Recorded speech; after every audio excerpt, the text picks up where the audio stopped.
So today's going to be a little bit of a real talk. I've recorded this kind of video before, but I've never had like such clarity on where my mind is at when it comes to content creation and kind of where I am just like in this whole space. So indulge me as we play a little bit of Modern Warfare 2019 together on the eve of a Black Ops 6, and allow me to kind of tell you where I'm at. This year's been really confusing, to say the least. I'm a channel that came up talking about broken early access titles, terrible games, but also a lot of games in the FPS space that I've been excited about. This year in particular has been weird, and let me tell you why.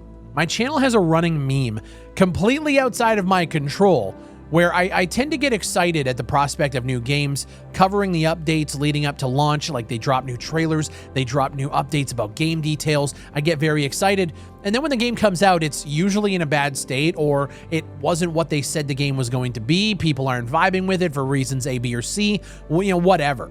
When I covered Gray Zone Warfare before launch, I expressed my opinion at that time that I felt the game was launching way too early, but it does have potential if everything goes right in development, which, as we've all seen, rarely happens.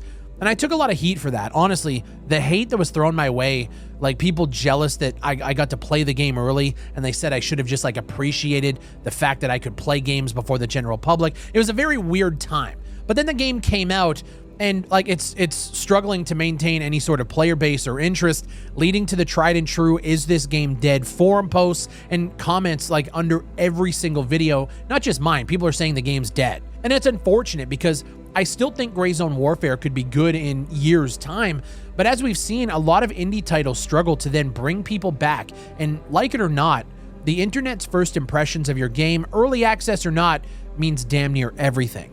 And when I was taking heat for expressing that opinion, I truly felt disconnected from my audience. Like, I found myself questioning, like, am I an asshole for saying this? Am I crazy? The heat then was insane for what I considered a pretty tame take, which was mirrored across a lot of different YouTubers who also played the game at the time. A lot of YouTubers were saying that the game was launching way too early and they should take more time, but man, did I take heat like nobody else. Arena Breakout Infinite was kind of in the same boat. Like, I stood my ground when it came to the pay-to-win elements of the game, and even though I actually really enjoyed the game and had a blast playing it, and still to this day, I really just want to play it, I felt the pay-to-win elements had to be called out. And again, to my surprise, like a lot of folks were in the comment section. Some people even made videos in response defending the monetization. Asmongold, I remember he actually reacted to that video in which he basically said he felt sorry for me still having my thoughts and brains set in the old ways. And he basically boiled down the entire situation as like a nothing burger. Which, hey, I mean, fair enough. Disagreements are going to happen. People disagree with me all the time, but it felt like such a stark contrast to the way that the general internet feels about games like War Thunder or Caliber and basically any other game that the internet deems pay to win. Those games are all fucking trash, but over here it's kind of okay. And I felt like I was having another like old man yells at clouds moment. Everything that I thought the internet stood against just kind of showed me that like if people like the game and the concept, they're way more willing to accept just really shitty practices. And it's those inconsistencies this year that make it feel almost like a landmine when I put videos out now. And look, I've never been shy to tell you my stance on anything. I've never been a fence sitter, but this year more than ever, it feels like the backlash to my opinions have been more and more severe than previous years, to the point where like there's some things that come out that I just don't want to make videos on because I just don't really want to deal with the bullshit. And that led us kind of right into, I think, probably one of the biggest controversies on my channel, the fact that I didn't like the Forever Winter. And again, I felt like the game was going out too early. The backlash there was the fact that people felt I played it wrong, it didn't give it a full chance, which, look, I'll concede on the idea that maybe I was playing it in not the most optimal way. We were shooting, we were kind of going guns blazing as a team of 4, which people pointed out, and rightfully so. Like that's not what this game is. It's like going full guns blazing in Splinter Cell. You're just not going to do it. But I also feel like that doesn't negate the myriad of problems that I brought up in that first video, a lot of which were then brought up by people at launch, all over their community hubs. Even the YouTubers who made videos in response to my Forever Winter video basically said, like, everything he's saying about the game is true, but he played it like shit, so it doesn't matter. And like, I disagree, but fair enough. Things like the server problems, the jankiness, the bugs, the performance are all things that a lot of people are, again, much like ABI, people love the game, they love the idea, they love supporting the developers, the concept.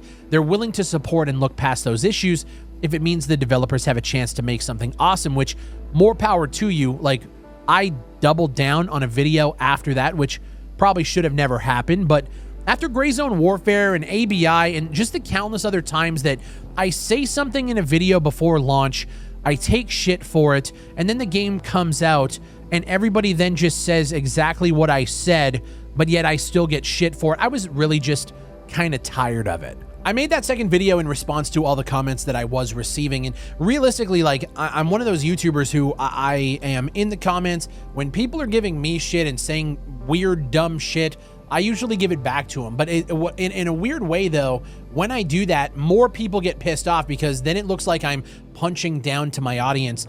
But I've never looked at the dynamic that way. I'm just somebody on the internet, just like everybody else. So I made the video in response as like a cheeky, and yeah, it made it worse.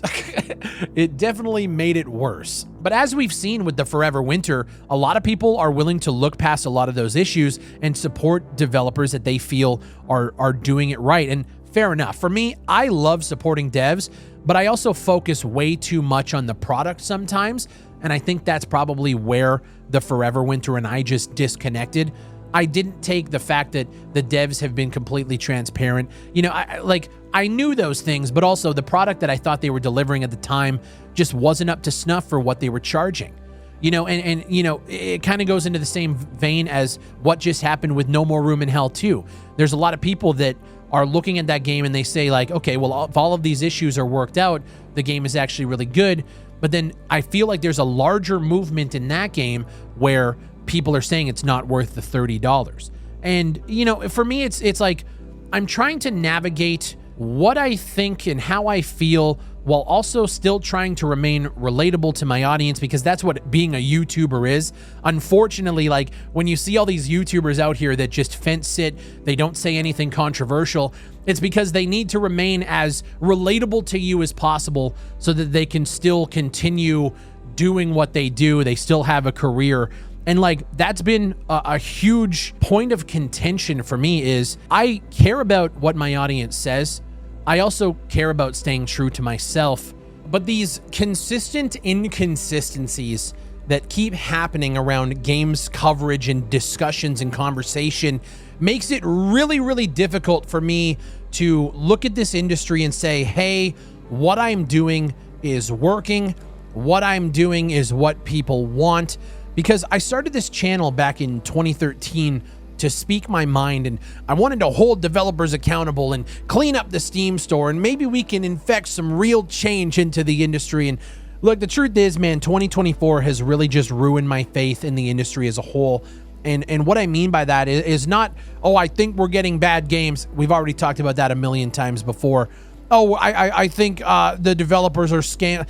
It's not that. What I think is actually happening is this community has gotten so big, and some of the videos that I make end up going into the algorithm wave, which then gets shot out to people outside of our community, and it all just becomes noise.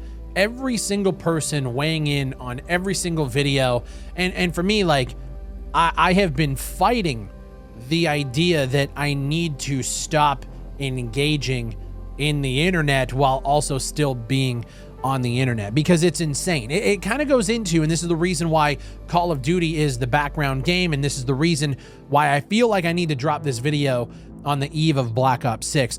Every Call of Duty player you ask has a different best Call of Duty. Their top 5 Call of Duties are going to be different than the person next to them, because the community there is so big that everybody has a different opinion. Problem with being a YouTuber is you have to remain relatable to your audience, meaning you have to give them the content that they want to see. You have to give them the opinions that they want to see. When it comes to this idea of putting opinionated content out there, and everybody tells you that they love that you're truthful and they love that you're honest, but will turn on you the moment that you say something that they disagree with. It's been, dude, it's been eating me alive for years.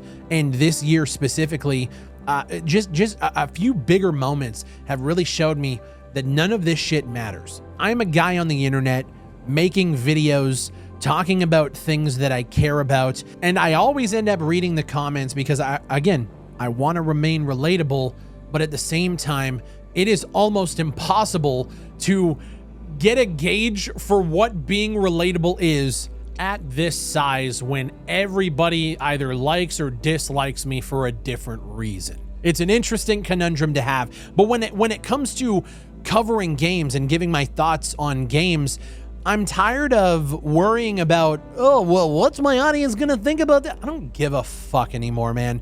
I just don't care. And for a few years, you know, when this became a real thing and we started making money and I was able to quit my job, the only thing that I cared about was keeping this thing going and making sure that I can create content that you guys want to see, which is still my focus. But I gotta stop letting the internet dictate what it is that I want to fucking talk about. Because there's been a few things where it's just like I see the headline, oh, Ubisoft did this. I just don't want to fucking talk. I just don't care.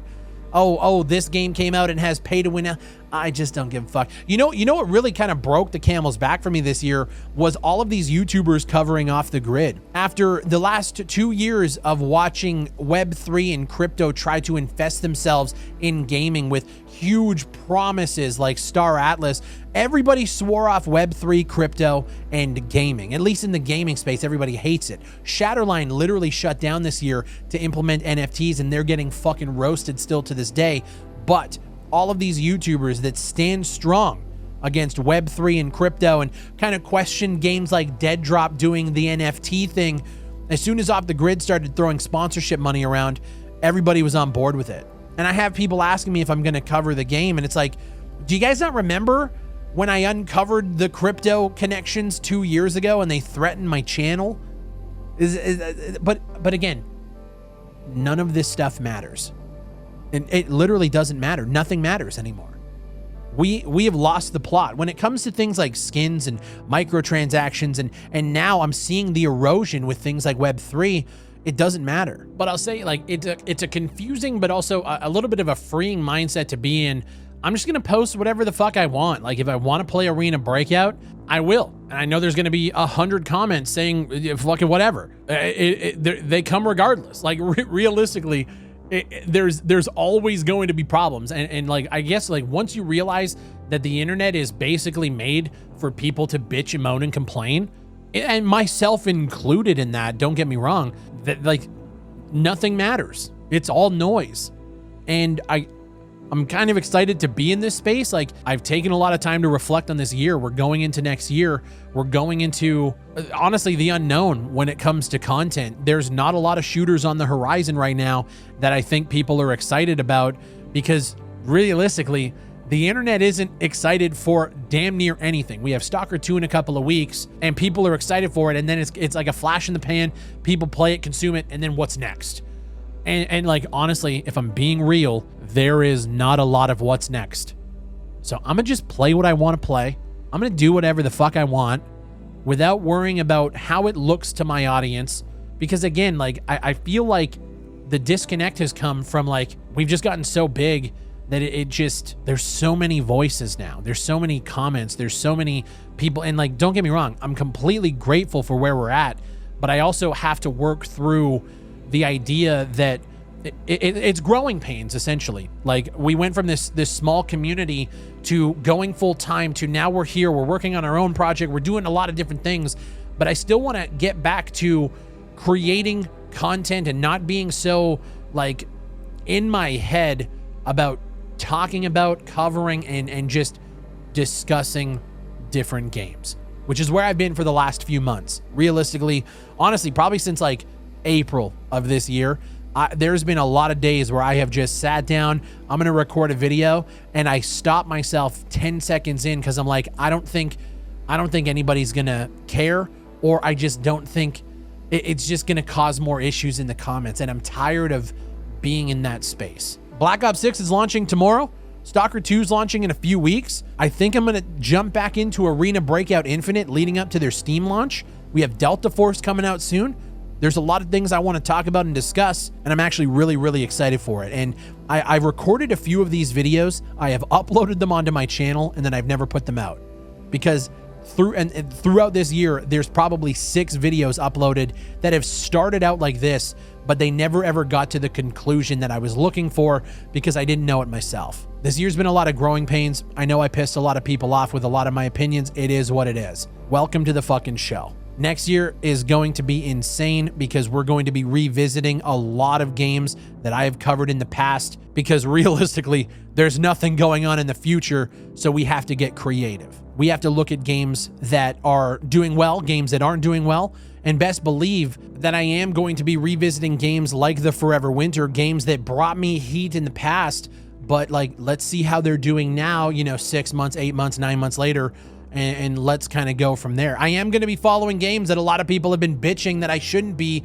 like the Gray Zone War. I just don't care anymore. We're getting back to where I was in 2018, 2019, where I just didn't give a fuck. Once this thing became full-time, we got through COVID, and then we started working on our own project, and pretty much since 2022, I have been increasingly getting more and more in my head about my content, and man, I can't be there anymore if I want to execute at the level that I need to execute to give you guys entertainment. I have to remember, at the end of the day, me getting mad at No More Room in Hell, like, that was a great video, it did well, great, numbers are cool, but I wasn't happy with that video because it wasn't funny. It was me just being mad. And I think that I've lost that entertainment factor a little bit because I've been taking this shit way too seriously. So let's see what happens in the future, guys. Black Ops 6 is launching tomorrow. I'll have a full in-depth review next week of pretty much everything from zombies to campaign to multiplayer,